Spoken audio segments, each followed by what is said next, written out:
Harry Potter et les méthodes de la rationalité, chapitre 121. Après coup, quelque chose à protéger. Severus Rogue. Une atmosphère maussade flottait dans le bureau de la directrice. Minerva était revenue après avoir laissé Draco et Narcissa Nancy à Sainte-Mangouste, où l'on avait examiné Dame Malfoy, à la recherche de séquelles après 10 ans de vie moldue. Harry s'était rendu encore et encore au bureau de la directrice, incapable de déterminer ses priorités. Il y avait tant à faire, tellement de choses. Même la directrice Minerva McGonagall ne savait pas par où commencer et Harry encore moins. En ce moment même, Minerva n'avait de cesse de commencer à écrire quelques mots sur un parchemin avant de les effacer d'un geste de la main. Harry avait fermé les yeux pour y voir plus clair. Y avait-il quelque chose qui devait se produire maintenant? On frappa alors à la grande porte de chêne, qui avait été celle de Dumbledore, et la directrice l'ouvrit sans dire un mot. L'homme qui entra dans leur bureau avait l'air usé. Il avait abandonné sa chaise roulante, mais il boitait toujours. Ses robes noires étaient simples mais propres, sans tache. Par-dessus son épaule gauche, un sac à dos solide en cuir gris entouré d'un filigrane serti de pierre verte semblable à des perles. On aurait dit un sac à dos profondément enchanté, du genre de ceux qui pouvaient contenir une maison moldue. Un seul regard et Harry sut. La directrice McGonagall resta figée derrière son bureau. Severus Rogue inclina la tête à son attention. Qu'est-ce que ça signifie dit-elle comme nauséeuse, comme si un regard lui avait suffi à comprendre, comme il avait suffi à Harry. Je démissionne de mon poste de maître des potions de Poudlard, répondit simplement l'homme. Je ne réclamerai pas mon dernier salaire. Si certains élèves ont particulièrement souffert à cause de moi, vous pouvez utiliser cet argent pour eux. Il sait. L'idée était venue à Harry, même s'il n'aurait pas tout à fait pu dire ce que le maître des potions savait, mais il était clair que Severus le savait. Severus, dit la directrice McGonagall, sa voix paraissait creuse. Professeur Severus Rogue, vous ne savez peut-être pas à quel point il est difficile de trouver un maître des potions capable d'enseigner à des moldus sans risque d'incident, ou de professeurs assez intelligents pour éviter qu'un chaos total règne sur Serpentard. L'homme inclina à nouveau la tête. Je ne pense pas qu'il y ait besoin de vous le dire, madame la directrice, mais je vous recommande aussi chaudement que possible d'éviter que le prochain directeur de Serpentard me ressemble. Severus, vous n'avez fait qu'exécuter les ordres d'Albus. Vous pourriez rester et agir différemment. Madame la directrice, dit Harry. Sa voix, lui aussi, paraissait creuse, et il se demanda pourquoi. Il n'avait pas beaucoup fréquenté Severus. S'il veut partir, je pense que vous devriez le laisser faire. Dumbledore l'utilisait, peut-être pas exactement de la façon dont le professeur Quirrell l'imaginait, peut-être que c'était pour accomplir une prophétie plutôt que pour saboter Serpentard, mais Dumbledore l'utilisait quand même. Certaines choses auraient pu lui être dites il y a longtemps si on avait voulu le rendre libre. Dumbledore ne s'y est bien sûr pas risqué, mais quand même, il n'avait pas utilisé Severus avec bonté.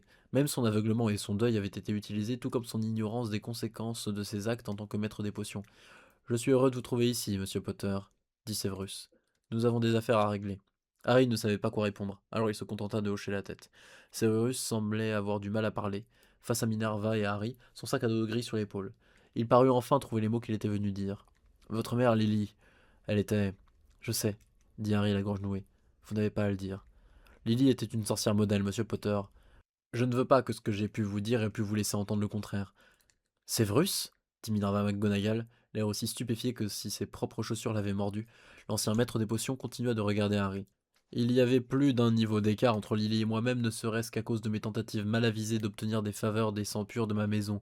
Si j'ai laissé entendre qu'une seule erreur commise de bonne foi a mis fin à tout, si j'ai prétendu que sa superficialité seule l'a empêché de m'aimer, j'espère que vos livres vous ont aussi appris pourquoi un idiot dirait ce genre de choses. Oui, dit Harry. Il regardait l'élégant sac à dos sur l'épaule gauche de Severus. Il n'arrivait pas à croiser son regard. Je sais. Cependant, poursuivit l'ancien maître des potions, j'ai peur de n'avoir rien à ajouter au sujet de votre père. Severus, l'ancien maître des potions, semblait n'avoir Dieu que pour Harry. La marque des ténèbres sur mon bras n'est pas morte, pas plus que la prophétie n'a été accomplie par cette histoire que vous avez racontée à la foule. Comment avez-vous fait pour ne laisser qu'un vestige du Seigneur des Ténèbres? Harry hésita.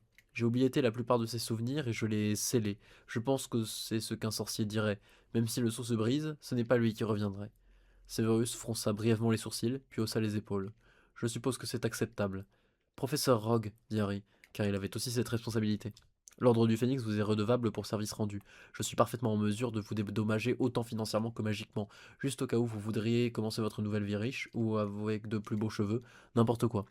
Je suis surpris d'entendre ça, dit l'ancien maître des potions d'une voix traînante. Je me suis présenté au Seigneur des Ténèbres dans l'intention de lui vendre la prophétie afin que l'amour de Lily devienne mien, peu importe la noirceur des magies nécessaires à obtenir. Ce n'est pas le genre de choses qu'il faut pardonner à la légère, puis pendant les années qui ont suivi en tant que maître des potions, vous l'avez vous-même vécu. Pensez-vous que les services que j'ai rendus à l'ordre du Phénix ont racheté tous mes péchés? Les gens sont toujours brisés, dit Harry, mais les mots eurent du mal à franchir sa gorge. Ils font toujours des erreurs. Au moins vous avez essayé de les racheter. Peut-être, dit l'ancien maître des potions. Ma dernière tâche a été d'échouer à garder la pierre, de me faire abattre. Je l'ai fait, j'y ai survécu. Je ne m'y attendais pas. Severus s'était appuyé contre la porte pour détendre sa jambe gauche. Je n'aurais pas pensé à demander votre pardon, mais puisque vous me l'offrez de bonne grâce, je l'accepte et je vous remercie. À partir d'aujourd'hui, je compte être plus aimable, et je pense qu'il vaut mieux que je reparte à zéro. Des larmes scintillaient sur le nez et les joues de Minerva McGonagall. Elle parla d'une voix sans espoir. Vous pourriez sûrement recommencer. Mais ici, à Poudlard. Severus secoua la tête. Trop d'élèves se souviendraient de moi comme le maléfique maître des potions. Non, Minerva, j'irai dans un endroit nouveau. Je prendrai un nouveau nom et je trouverai une nouvelle personne à aimer.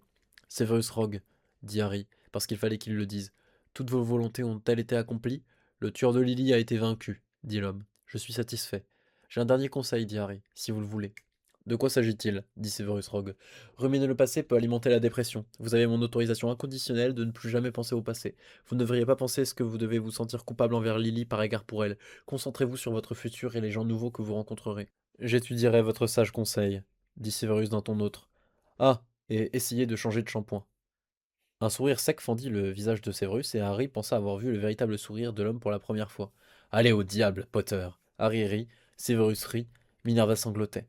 Sans un mot de plus, l'homme libre prit une pincée de poudre de cheminette et la jeta dans la cheminée du bureau avant de s'avancer vers la flamme en murmurant un mot que personne n'entendit, et c'est la dernière fois que quiconque entendit parler de Severus Rogue.